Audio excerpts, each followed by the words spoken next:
साल 1990 दिल्ली का हरियाणा भवन लोकदल के दिग्गज नेता और देश के नए उप प्रधानमंत्री चौधरी देवीलाल पशोपेश में चहलकदमी कर रहे थे। देवीलाल के डिप्टी पीएम बनने के बाद हरियाणा के सीएम की कुर्सी और उनकी पारंपरिक मैम विधानसभा सीट खाली हो गई।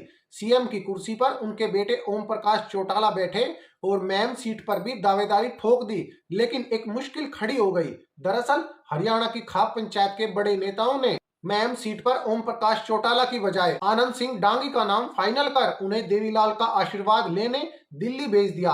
हरियाणा भवन के बाहर आनंद के साथ आए खाप पंचायत के करीब 2500 लोगों की भीड़ जमा थी। आखिरकार देवीलाल बाहर आए और कहा, मैं पंचायत का यह फैसला नहीं मानता, इस बार मैम का वहम निकाल दूंगा। हरियाणा की महाकांड सीरीज की इस वीडियो में आज मैम कांड की कहानी।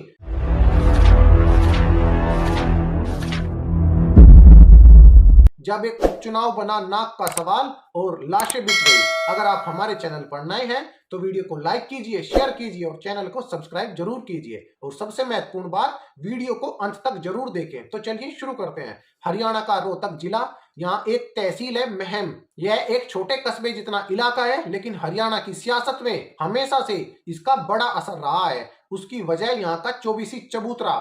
इस चबूतरे में मैम के उन शहीदों को दफन किया गया जो 1857 के आजादी के विद्रोह में अंग्रेजों से लड़ते हुए शहीद हो गए। हरियाणा की राजनीतिक पार्टियों के नेता अक्सर यहाँ माथा टेकने पहुंचते रहते हैं। हरियाणा की राजनीति के जानकार वरिष्ठ पत्रकार हेमंत अत्री बताते हैं कि उस समय राजनीतिक और सामाजिक मामलों में हरियाणा की खाप पंचायतों के निर्णय अहम माने जाते थे। मैम इलाके की सर्व खाप महापंचायत 24वीं चबूतरे से ही अपने फैसले सुनाती थी। आज भी मैम 24 की 36 बिरादरियों की इस पंचायत को इलाके की सबसे बड़ी महापंचायत माना जाता है। चौधरी देवीलाल ने मैम विधानसभा से 3 बार चुनाव जीता। देवीलाल ने सबसे पहले 1982 में इस सीट से विधानसभा चुनाव जीता। 1985 और 1987 के चुनाव में भी जीते। कुल मिलाकर 1990 के दशक तक मैम सीट देवीलाल का गढ़ बन चुकी थी।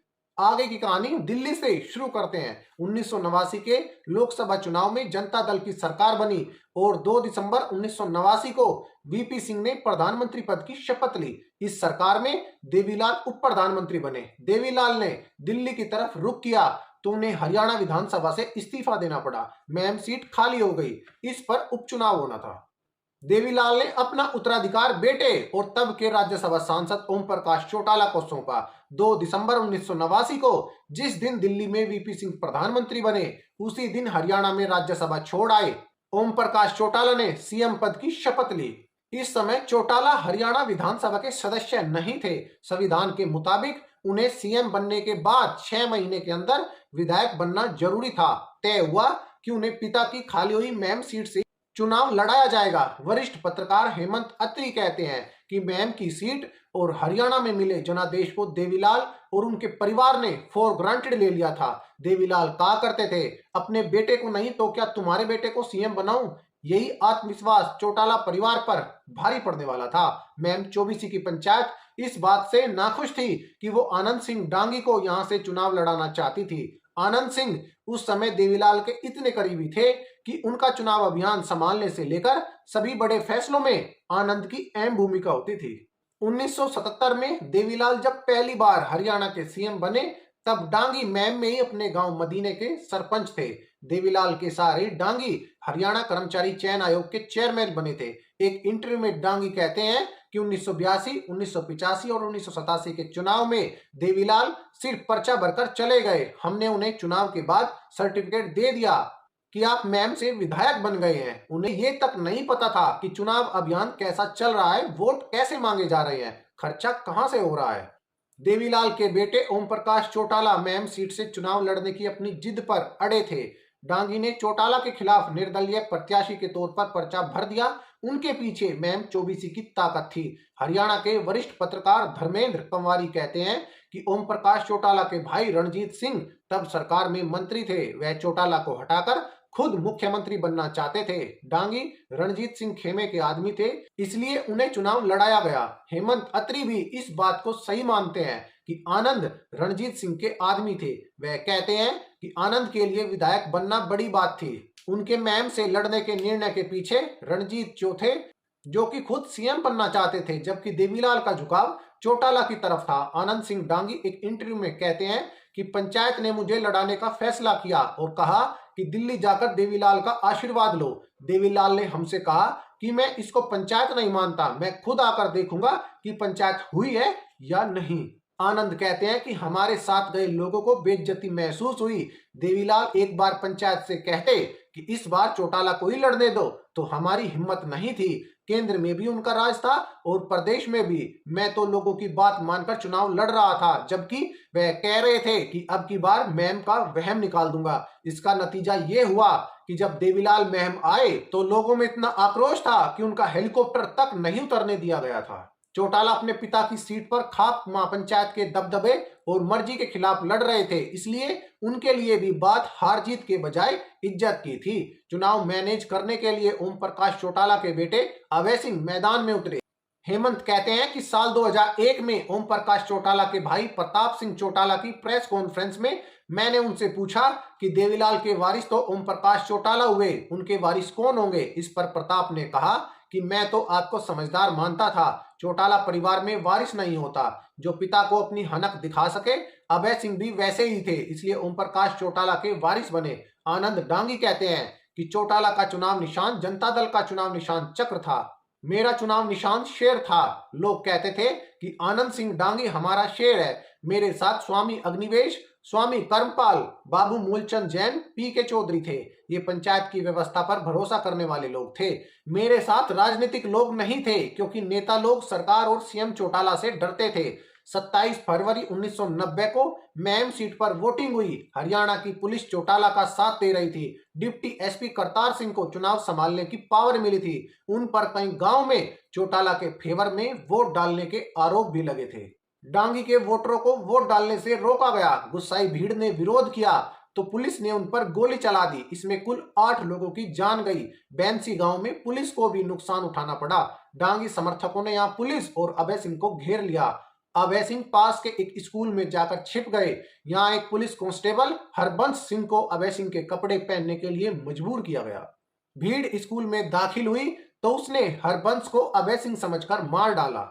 आनंद कहते हैं कि अभय सिंह ने वर्दी खुद पहन ली थी। उस समय देवीलाल ने कहा था कि मेरा पोता बचना चाहिए, चाहे फिर कितना भी नरसंहार हो जाए। हालांकि हेमंत कहते हैं कि देवीलाल हिंसा के पक्षधर नहीं थे, लेकिन परिवार की सुरक्षा हर कोई चाहता है।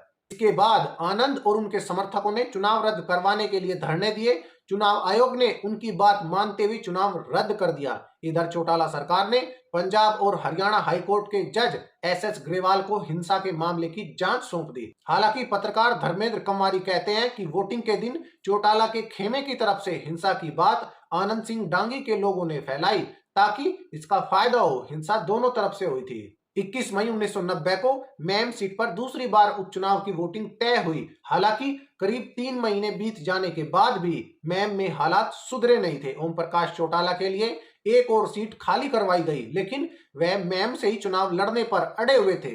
इस बार भी बगावत हो गई। इस बार लोकदल से भागे हुए अमीर सिंह ने चौटाला के खिलाफ नामांकन भर दिया। आनंद के मुताबिक अमीर सिंह का पर्चा चौटाला ने ही भरवाया था, ताकि अल्फाबेट के हिसाब से आनंद से पहले अमीर का चुनाव निशान आ जाए और मुझे शेर का सिंबल न मिले।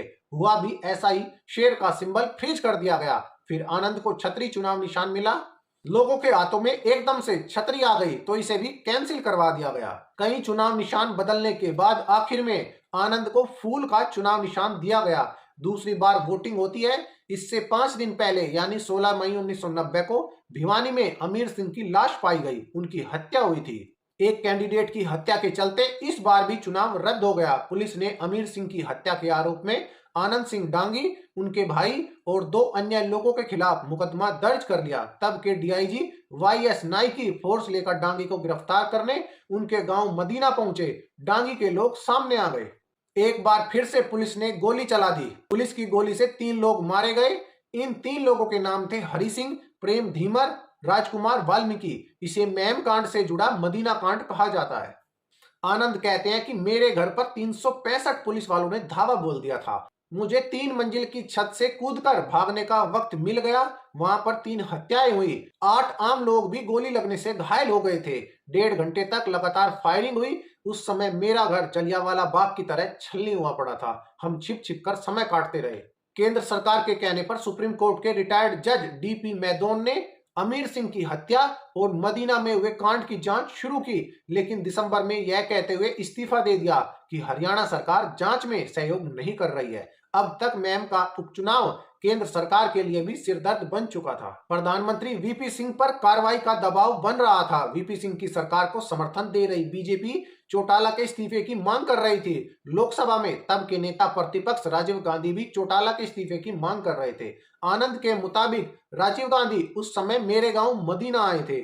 उन्होंने अपनी जिप्सी पर खड़े होकर भाषण दिया और कहा कि जब तक इस मुद्दे का कोई समाधान नहीं होता तब तक संसद नहीं चलेगी। दबाव में आकर वीपी सिंह ने चौटाला से सीएम पद छोड़ने को कहा। देवीलाल इसके खिलाफ थे। उन्होंने अपने पद से इस्तीफा देने तक की धमकी दी, लेकिन वीपी सिंह भी अड़ गए। आखिरकार ओम प्रकाश चौटाला को इस्तीफा देना पड़ा। 22 मई 1990 को बनारसी दास गुप्ता को हरियाणा के मुख्यमंत्री पद की शपथ दिलाई गई। इस घटनाक्रम के बाद देवीलाल और वीपी सिंह के बीच में दूरियां आ गई। देवीलाल ने डिप्टी पीएम के पद से इस्तीफा दे दिया। हालांकि कुछ ही समय बाद वीपी सिंह की सरकार गिरी और जनता दल के दूसरे गुट ने चंद्रशेखर को पीएम बनाया। देवीलाल इस सरकार में दोबारा डिप्टी पीएम बने। इधर हरियाणा में 2 महीने से भी कम समय बीता। 2 जुलाई 1990 को फिर से बनारसी दास गुप्ता को हटाकर चौटाला सीएम बना दिए गए। पार्टी के अंदर इसका विरोध हो गया और 5 दिन बाद ही चौटाला को फिर से हटाकर मास्टर हुकुम सिंह को सीएम बनाया गया। इधर चौटाला दरबा कला सीट से उपचुनाव लड़कर विधायक बन चुके थे। हुकुम सिंह कुल 8 महीने ही सीएम रहे और फिर से उनकी जगह चौटाला सीएम बन गए। 2 मार्च से 6 अप्रैल 1991 तक चौटाला सीएम पद पर रहे। आखिर में उनकी सरकार गिर गई और प्रदेश में राष्ट्रपति शासन लगा दिया गया। कुल मिलाकर 1 साल से भी कम समय में प्रदेश ने 3 मुख्यमंत्री देखे। इधर मैम की लड़ाई अभी बाकी थी। 1991 में मैम सीट पर तीसरी बार उपचुनाव हुआ। आनंद को राजीव गांधी ने दिल्ली मिलने बुलाया और वे कांग्रेस में शामिल हो गए। आनंद सिंह डांगी को मैम के तीसरे उपचुनाव में कांग्रेस ने टिकट दिया। बवाल और हिंसा ने आम लोगों के बीच भी लोकदल की छवि को खासा नुकसान पहुंचाया था। नतीजा, डांगी चुनाव जीत गए। इसके बाद चौटाला कभी भी मैम सीट से चुनाव नहीं लड़े। धर्मेंद्र कंवारी कहते हैं कि रणजीत सिंह, वीरेंद्र सिंह और रघुवीर सिंह तीनों देवीलाल के सीएम रहते हुए मंत्री थे। मैम में हुए विवाद के बाद तीनों ने इस्तीफा दे दिया था। हालांकि रणजीत सिंह वापस आ गए, लेकिन बाकी दोनों ने कांग्रेस ज्वाइन कर ली। मैम में हुई हिंसा को लेकर अभय सिंह और डीआईजी शमशेर सिंह पर आरोप लगे थे। अप्रैल 1991 में चौटाला के बनाए ग्रेवाल आयोग ने भी ये सभी आरोप खारिज कर दिए। जून 1991 में विधानसभा चुनाव हो गए। लोकदल की हार हुई और कांग्रेस की सरकार बनी और भजनलाल सीएम बने। भजनलाल ने ग्रेवाल कमीशन की रिपोर्ट खारिज कर दी। केंद्र सरकार ने भी जस्टिस मैदोन की जगह जस्टिस केएन साइकिया को जांच की जिम्मेदारी सौंपी। फरवरी 1992 में अमीर सिंह हत्याकांड की सीबीआई जांच भी शुरू कर दी गई। साल 1994 में साइकिया आयोग ने अपनी रिपोर्ट दी। इसमें कहा गया कि परिस्थितियां ये संकेत देती हैं कि अमीर सिंह की हत्या ओम प्रकाश चौटाला और उनके लोगों ने करवाई है। हालांकि इस पर कार्रवाई नहीं हुई। इसके बाद ओम प्रकाश चौटाला 1999 से 2005 तक फिर से हरियाणा के मुख्यमंत्री रहे। कभी उन्हें एयरपोर्ट पर घड़ियों की स्मगलिंग के आरोप में गिरफ्तार किया गया।